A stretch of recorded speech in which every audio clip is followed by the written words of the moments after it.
But then there's also legitimate arguments on the other side. Like the other side is making a very legitimate argument about the right to due process if you get processed and shipped out of the country and put in a prison in El Salvador. We have to make sure that these people are actually guilty, otherwise we become monsters. You can't, like, what is that, when you fight monsters, be careful that you don't become one? Become one. Yeah. Yeah. That's very important. It's very important. You know, you can't do that. The Trump administration is apparently eroding foundational American values so brazenly that Joe Rogan, one of the individuals who endorsed Trump and voted for him in the last presidential election, is now speaking out against him. Now, Donald Trump, meanwhile, is pulling new unbelievable tricks to basically defend his administration's decision to deport Kilmar Abrego Garcia. And he's also refusing to return him to the United States, despite the fact that the Supreme Court has ordered him to do so. But before we get to that, here's more from Rogan. He had Tim Dillon on his podcast episode when he was making these points, and Dillon seemed to agree with him as well. But he's talking about the importance of due process here. Let's take a look. Here it is, Benjamin Franklin. It's better 100 guilty persons should escape than 1 innocent person should suffer. I'm on that side of things. Yeah. That's my, I mean, I think due process exists for a reason, and the reason is it is horrific for someone to be accused of something they didn't do, be imprisoned for crimes they didn't commit, and then live in a cell, live in a cage with a bunch of people who did commit. That is wisdom that has survived hundreds of years. It's incredibly accurate, and it is the foundation of freedom.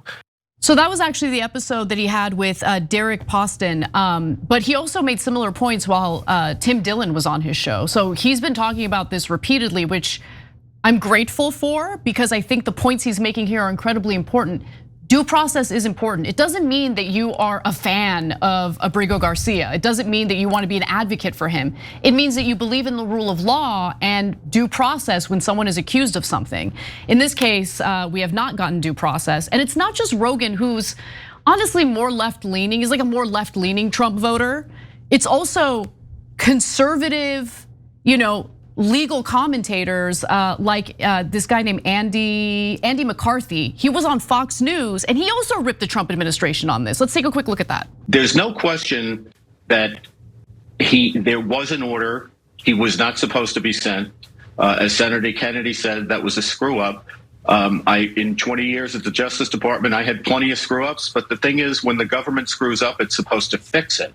And what these guys are basically saying is, yeah, we screwed up. So what? They've sent him to El Salvador.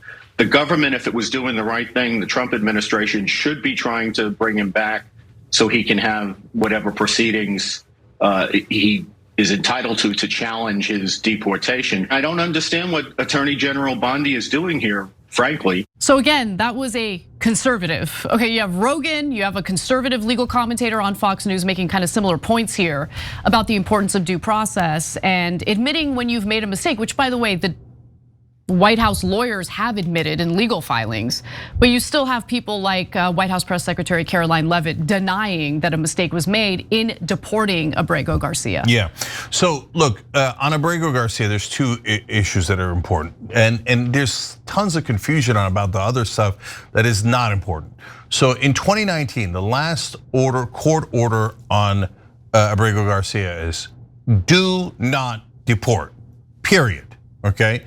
So they deport him even though there's an outstanding court order saying do not deport this guy, okay? So that means they have to bring him back, period, full stop. There's a court order, and then all the courts since then have confirmed there's a court order, you must return him, including the Supreme Court. 9-0, right? And even Alito saying, look, I didn't like the way that we ruled and my colleagues ruled and et cetera, but of course he's got to bring him back because you have to listen to the courts. And he's not going to listen. That's the thing. The Trump administration refuses to listen. They're playing this ridiculous game where they're like, I mean, we can't force Bukele to do it.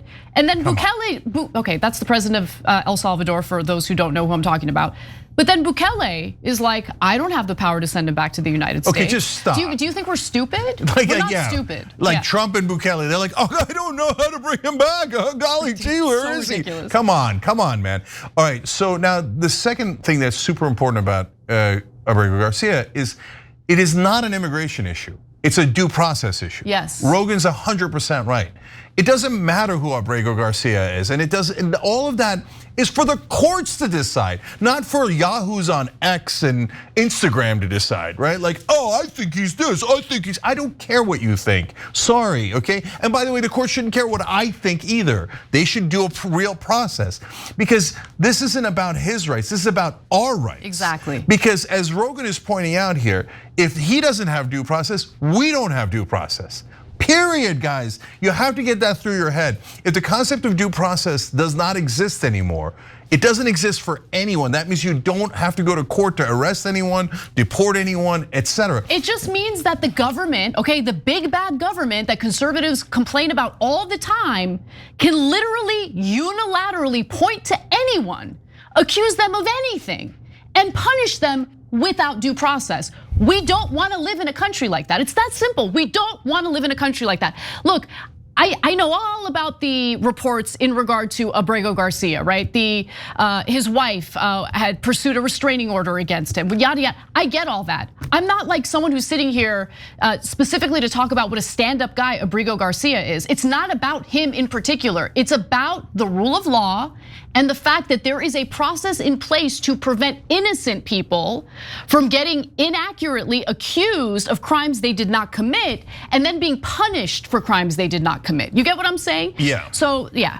And look, here you can tell, as usual, we've been the one show that's principled and honest about this, because under the Obama administration, when they killed Anwar al-Awlaki, a American citizen, they claimed that due process was not necessarily a judicial process, and we went nuts over it. Yeah, that's crazy. And I thought that the Attorney General there, Eric Holder, should have been fired instantly. Yep. And I said I was embarrassed that he spoke at my graduation at Columbia, and he's one of the alumni there. So there's a lot of reasons to be embarrassed about Columbia these days, right? Because of course it's judicial process. What do you mean it's not judicial process? That's exactly what due process is. So Obama was 200% wrong there, and Trump is 200% wrong here. But I love that you brought up Obama, because it's a perfect example of something that we've been saying on this show for years now.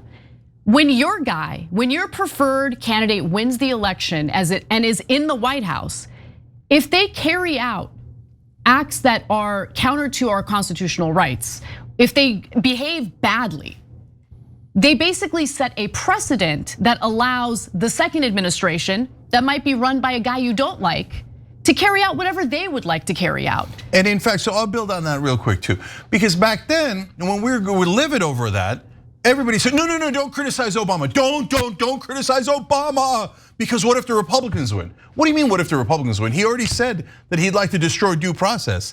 I don't need Republicans to do worse. That's already terrible, right? Bad, yeah. And so look, there's 1,000 other factors that go into who you vote for, right? And so I haven't voted for those Republicans because I thought they would do things like this, and I was really worried about it. Trump saying he wanted to terminate the Constitution, and here we are constantly trying to chip away at the Constitution for no reason. He had a giant win on immigration. Yeah. He closed down the border. People loved it. The polling went through the roof. And then he comes in, he's like, yeah, but I don't want to follow the Constitution. And now his polling is dropping 10 points. Yep. And so he turned a win into a loss. Why? He wants to attack the Constitution. But if you're on Trump's side, you don't want to hear it. No, I love it.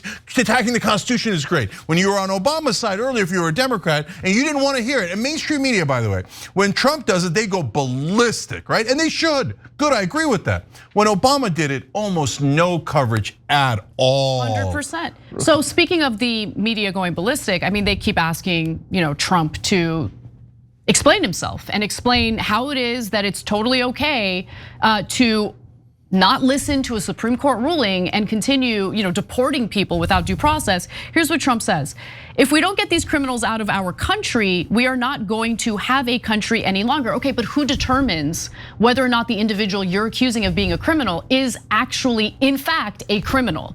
That's where the courts come in. And by the way, again, just to reiterate, Abrego Garcia was not in the country illegally, okay? He had a legitimate asylum claim according to what the court said, and he had protected status to remain in the United States. So for those who are saying, well, even if he's not an MS-13 gang member or a gang member in general, who cares? He was in the country illegally, except he wasn't. And Trump continues to say, we cannot give everyone a trial. We cannot give everyone a trial because to do so would take, without exaggeration, 200 years. We would need hundreds of thousands of trials for the hundreds of thousands of illegals we are sending out of the country. Okay, but what happens if you're accusing someone who's actually an American citizen of being in the country illegally and you deport that individual? And not only that, in this case, they didn't just deport him, they sent him to a hellhole in El Salvador, one of the worst prisons in the world. And the reason they told the court's ordered that he should not be deported is because he had a legitimate fear of being harmed by gangs in El Salvador. That prison is filled with gangs from El Salvador. Like you couldn't have sent him to a worse place. And you're gonna do that without due process? That's crazy. So look, for me, the last couple of things here. So first off, due process is the cornerstone of Western civilization. So don't tell me we're not gonna have a country anymore if we do due process. We literally won't have a country if we don't do due process. Then we'll just have a normal authoritarian or dictatorial government that has been around forever and ever and ever. What makes America special and awesome is that we believe in Western civilization. We believe in those foundational rights that we have as citizens, and due process might be the single most important one. That's why we were so upset at Obama earlier, right? So last things from the members now. Dumpster Dog writes in, just as a fun part, due process is woke.